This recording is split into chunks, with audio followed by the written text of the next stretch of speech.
Lauren Zoeller in the house. Good morning. Good morning. Good morning. It's so good to see you. It's good to see you. How's things? Good. I'm enjoying this like little tiny bit of fall that we're getting in Nashville right now. I I'll was like, take it. I could wear a sweater this morning. I turned my heat on. I was like, it's probably a little too, it's too premature, but you know what? I did it anyways. Well, even though it's a little chilly or cold in Nashville, I feel like you're going to bring the heat next month at the conference. So Yeah. I'm excited. I'm excited. Lauren, talk to me just a little bit about this morning, just a little bit about what you might be sharing at the conference next month. And then I'd love to just have a conversation around leadership. Yeah. So in case anybody doesn't know who I am or has not followed me, I am a dating and relationship expert, but I do it underneath the lens of somatic therapy. So I am a somatic therapist, a somatic experiencing practitioner.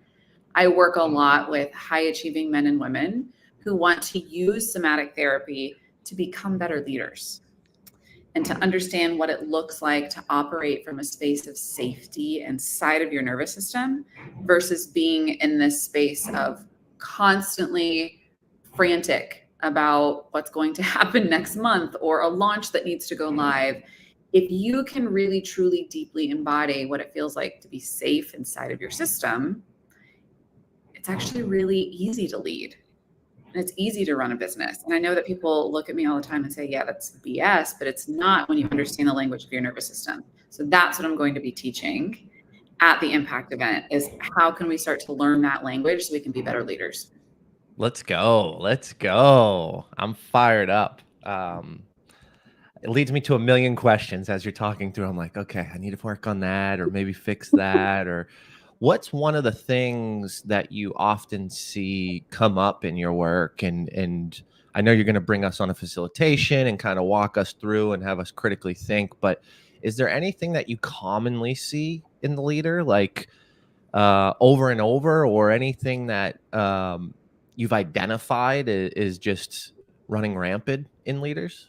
Yeah, I mean, I would say the biggest thing, and I'm sure that a lot of people can probably relate to this, is this sense of urgency that's always there, right? The urgency to make more money or to continue to scale or increase numbers, whatever that sense of urgency looks like inside of your business, right? For some people, maybe it's not around sales, but it's around exposure, getting, in front of more people and having their Instagram follower count grow or more people on their email list. There's always this sense of deep urgency. And that deep sense of urgency is usually coming from something that's deep inside of their system that's feeling like, okay, if this doesn't happen, then I'm not successful. If this doesn't happen, then I'm not worthy of being noticed. If this doesn't happen, then I'm going to end up in a cardboard box on the side of the street eating cat food because I'm going to be poor. There's always this deeper story and this deeper sense of survival that's usually pushing the sense of urgency, regardless of where it is in your business. And what I've noticed, which is so beautiful, is that when you can attack that sense of urgency head on, and you can learn how to come to a sense of peace inside of your system, all of these things that you've been trying to work towards, so higher revenue numbers, more followers, increased email list, bigger launches, bigger stages, whatever it is that you desire, it actually comes from learning how to find safety inside of your nervous system versus this hustle mentality that is so deeply rooted in the flight response and in a survival response. And you can get to higher levels quicker as a leader when you learn to operate from a space of safety versus urgency. And so that sense of urgency is what I see all of the time in a lot of my high performers, that once we learn to regulate that response, they actually get to where they want to go quicker, even though they have to slow down to get there. It feels counterintuitive, but it's not.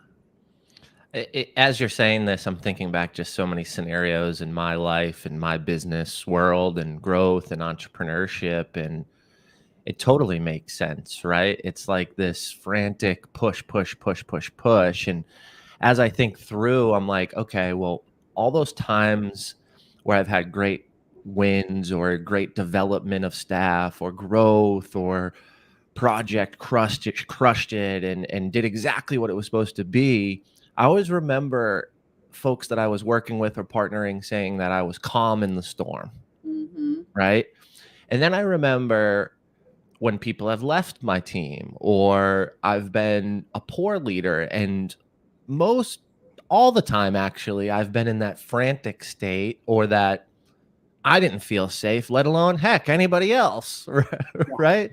Yeah. And I think in those worlds, yeah, I've had success in both of those styles. I've had failures in both of those styles, but where you're going and what you're teaching, I can relate so deeply because I think it feels better for everybody, and everybody wins, and there's not this race, this level of frantic, uncontrolled chaos, right? Yeah. And I think that's such a powerful experience when you focus on this. But I think for me, I mean, I just didn't focus on this for so many years. Yeah. And that's why I'm so excited for you just to facilitate this experience with everybody, because it's going to bring back some of these moments where I think folks are going to be able to reflect and ignite this journey where they can become better leaders. And that reflection point, I was on a radio show in Manchester, Tennessee last week, and the gentleman was saying how we're talking about the conference and impact, and he was saying the last couple of years he's really reflected a lot and made a lot of positive change. And I think this is just such a key opportunity for most leaders, and what you're bringing out of people to reflect on those scenarios where you were calm, you did feel safe, and you still achieved, and you achieved at a maximum level, compared to those moments, situations, scenarios where it was that fight or flight and it was that rah, rah, rah, go, go, go. Well, what happened in those scenarios? Yeah, you may have hit the target, but did 2 or 3 team members leave? What did you sacrifice? Yeah. It's just such a powerful conversation. You got me going back like, well, I did it this way and this project and this, and my brain's just going. So thank you, Lauren. Thank you for that. Well, and I think it's also, I mean, my goal is sustainability. Like, I want you to sustain your impact. I want you to sustain being a leader where, yeah, you can hit your goals with a hustle mentality. You can absolutely do it. But if you were anything like me before I found somatic work, I would hit my goals and then I would be in bed for 3 days because I was so depleted and so burned out and so exhausted. And I was just on this hamster wheel of constantly hustling and crashing. And that's just, I mean, it's just not sustainable. Your hormones are going to take a hit. Your immunity is going to take a hit. Your digestion is going to take a hit. At some point, your body and your relationships are going to break down because, and again, you can hit your numbers. You can hustle to hit them. You can do it. We all know you can do it. Like, there's no gold star for hustling to get your numbers. You can also not hustle and still have beautiful relationships and still have your health and still do the things that you desire if you learn how to operate from this space of safety versus hustle and fight flight all the time.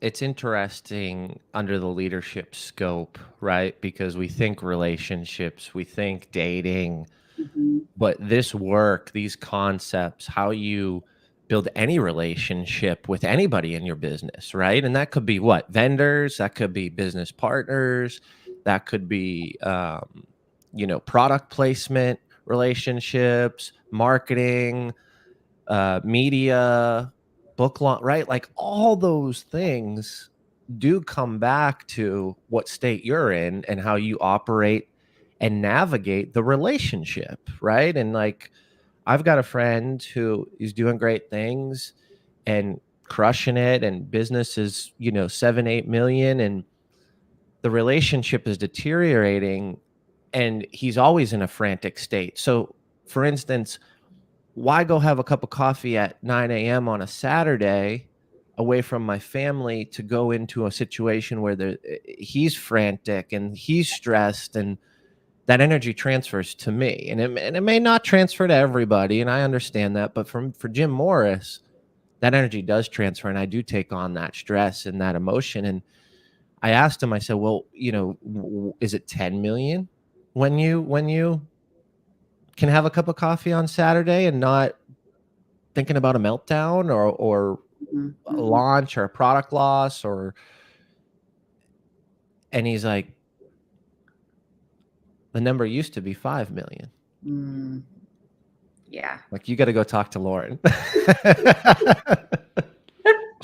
But we do that, right? We create those goals and we keep stacking and stacking and stacking. And I mean, as you can see, it's just not going to work. And you're seeing more and more of that. And I think that's why your work is so powerful, because it's folks like you, Lauren, who get out and share and are vulnerable and talk through your experiences in a relatable way that there's deep resonance to the folks on the other side of the stage and in the attendees. And I'm just so excited about it because I know there's going to be so much movement that day, especially at your session. Yeah, I'm super excited too. And I think what you just brought forward too is really important, Jim, that we need to understand that, again, when your friend said, hey, it was 5 million. Oh, wait, no, it's 10 million. I mean, there's something to having goals, but if underneath it, we don't really know why we want it, and we're just doing it because we're operating out of this sense of survival, then that's when life starts to deteriorate. And it's like, why are we even doing this in the first place? Yeah. Which is just really scary. It's scary to see that, because I see so many people climbing, but there's no why behind it. And their whole life, their relationships, their health is taking a hit because of it. Totally. And it's the money can mask a lot of this, right? Oh, yeah. And it's like you use the money to extend the image, to extend the perception. And we know that in reality, it's a tough morning every morning when you look in that mirror, right? Yeah. And I've been there. I totally was there like 2.5 years ago, right? Like, I'm not out the gate completely, but that's why I surround myself with folks like you and, put on conferences, right? Because Jim, as the host, yes, Jim is learning too. Jim doesn't have all the answers. And if I can be that conduit and show vulnerability and bring in folks, speakers and facilitators and expert consultants like yourself that show that vulnerability and allow people to open up in that conference setting, I think that's the beauty in what we're building. And I think that's the beauty in the speakers and facilitators and partnerships like yourself, where you are going to break through that shell. You are going to break through that normal experience at a conference. You are going to get a little vulnerable. You are going to meet some folks and share in depth and really build this close-knit community.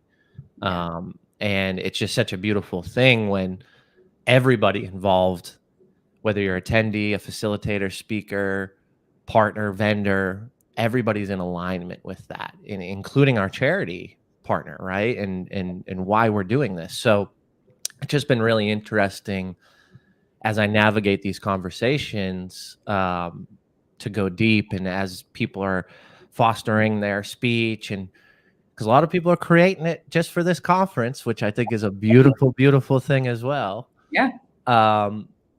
Really diving into those moments and that level of honesty so people can grow and can relate and think critically.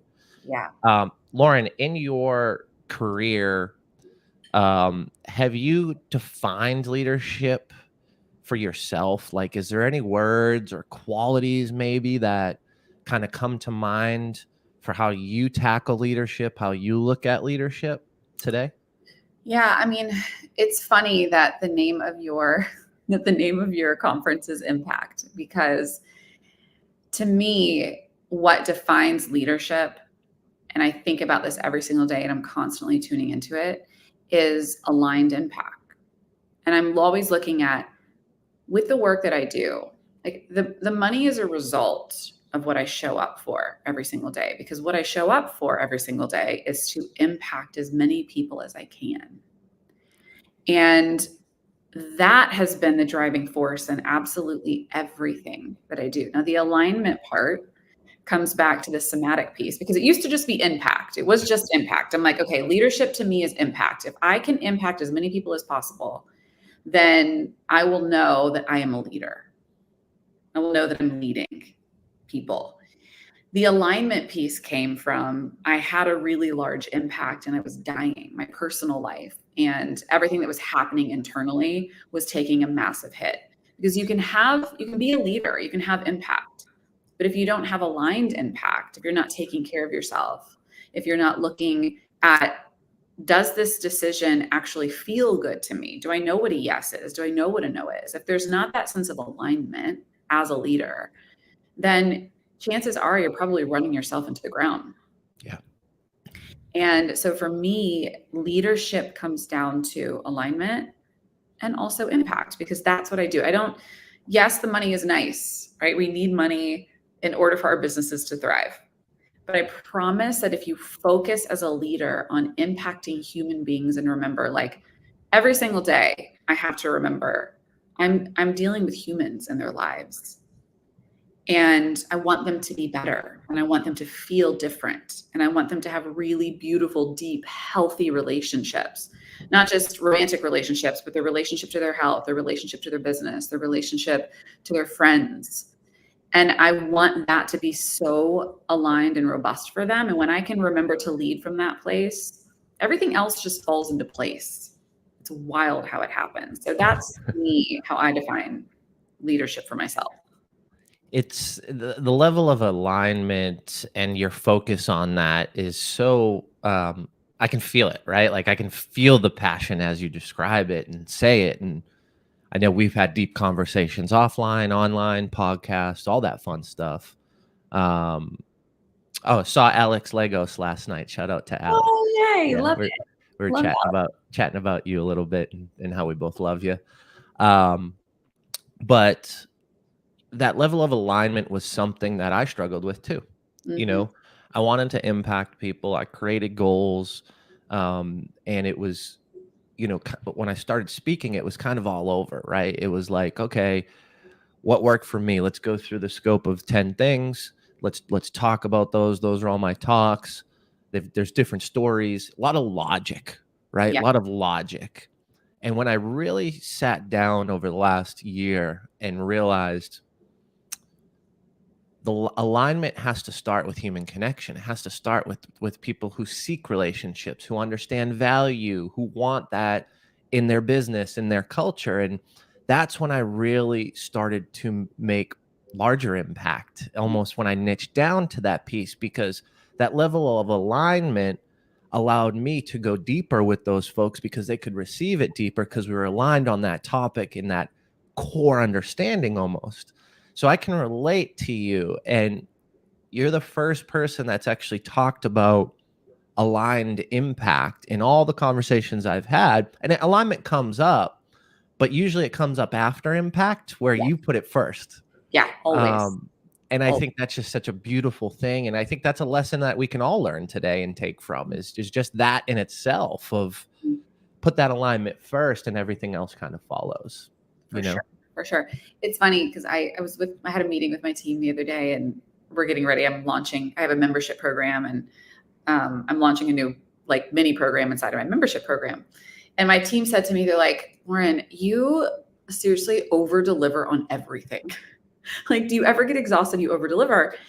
And I took a moment, I stepped back and I was like, oh my gosh, should I not be delivering this much? And then I thought, no, because when I'm deeply in alignment, I want to serve. I want to serve, and I want to serve well. And I want people to know that regardless if you're working with me in my one-on-one container and we're super deep in what's happening inside of your business and in your life, or if you're in my membership, you're still going to get what you need at that point in your life. And that comes from the space of knowing I'm taking care of myself enough to know that I can then show up for the people that I impact and serve, because this vessel is full. And that switch in my mind was a massive one as a leader, because I don't know, a lot of people just don't preach that anymore. Totally. And I think too is, let's just be realistic here and just straightforward. You freaking care. Yeah. Right. And because you care, you realize that cheat code of, well, if my cup's full, then I can pour it all out. Yep. And I don't want to go into something and not pour it all out, So how do I consistently show up, give A plus 150% effort? Well, you got to fill my cup. So that way, when I pour it out, they get all of it, right? Rather than half of it. And like, I've learned that so much this past year. And I mean, you've done stuff and you've traveled and it wasn't what it was supposed to be, or you were helping out a partner or a friend, right? We've all been in, I mean, let's just be realistic. If you speak, you've done that and it's happened, right? Right. But when I started to pull back on some of that stuff, I started to realize, wow, I don't need to do 3 travel engagements this week. I can do 3 this month and go deep and Yep. spend maybe an extra day there, or coordinate something on the front end and get on some podcasts, and I can pour into that cups, so deeply in those 2-3 days rather than fly in, fly out. And I think that's where I feel better. I'm more excited. Everybody gets a better speech. They get a better performance. They can do podcasts, follow-ups, one-on-ones. I think it's holistically better for everybody, but I didn't realize it until I started to focus on why it was better for me. And then in turn, everybody else benefits. Exactly. Funny how that works, Yeah. Well, and that's not preached really in the personal development world, right? And you and I have had this discussion. This is why I'm so passionate about impact. There are so many conferences out there where, I mean, speakers show up and it's like they just fire hose and they leave. And whether you are a consumer or you're the person on stage, there's no personal connection. There's no real vulnerability. There's no, what comes after this? How can I apply what I just learned to my life? Yep. And filling that sense of the personal development cup. And so I think it's, what you're building is so beautiful because it's coming from the space of, hey, these are real people who are navigating real things that you're probably going through. This is the way you can apply it into your business and into your life. And we're not going to fire hose you to the point where you just listen to this 45-minute keynote speech. You got all of these things that you need to do that you wrote down frantically on paper. And then guess what? Someone else is going to come do it again in about 10 minutes. And you're going to have to, there's this sense of being able to absorb and actually pour into yourself as a result of what you're going to learn and impact. Yeah. Yes. Big. It's really cool to have such a group of folks that align on that level for what we're just talking about, right? And like, it really does make the difference. And it makes the difference for everybody involved. I can't remember how many people last year came up to me and said, X, Y, and Z has his luggage. Is he going to speak today or is he leaving? Yeah. And that has an influence and an impact, right? And that impact may be fine for most people. Oh, no big deal. He's a big celebrity. He coached, Oprah, and he's in and out. But it did have a negative impact on some folks, right? And that affected the team, right? Because now the team was, there's a problem, and now they need to go find Ashley, or and then Ashley's finds me, and I'm doing a podcast, and now there's 15 people worried that the speaker is going to leave, or and it does have an impact. And that's the beauty, I think, in Impact Effect 24 this year. Is everybody wants to be there. Everybody wants to spend time with the attendees. There's no one flying in and flying out. There's no one with luggage. We're there. We want to make an impact, and we're going to. And I think that's the beauty. I love it. So I'm just excited, Lauren, for you to be there. I'm excited, for you to pour into the attendees and really create an aligned impact. So thank you for being there next month, September 17th and 18th. If you haven't grabbed your tickets, feel free to go to impacteffect24.com. We'd love to have you there. There's some remaining. I think we've got 28 tickets left.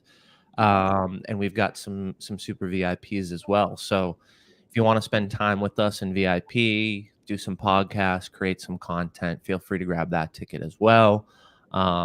The 17th, we've got 2 kickoff events, one for VIP and one for executive level tickets. So that's going to be some nice surprises and get our mindset and pre-frame what our expectations are. And then also too, and Lauren, I think we talked about this, but I'm going to be doing a couple webinars as we get into September to share with folks and attendees how to squeeze the juice out of this conference. So, go follow Lauren, go send her a DM, introduce yourself, make sure you grab a photo so you can message it to her in 3 weeks with a follow-up question, or thanks for that conversation. And, can you bring a camera? Yes. Can you bring, a wireless mic? Yes. Right. So how all the things that I've done over the years to maximize those opportunities and squeeze the juice, we'll be sharing with the attendees as well, in hopes that you get the most out of Impact Effect 24 this year. So thanks y'all for being there. Lauren, thank you so much for just chatting it up this morning. I appreciate you, and always excited for next month. Me too. Thanks, Jim. All right. We'll see y'all.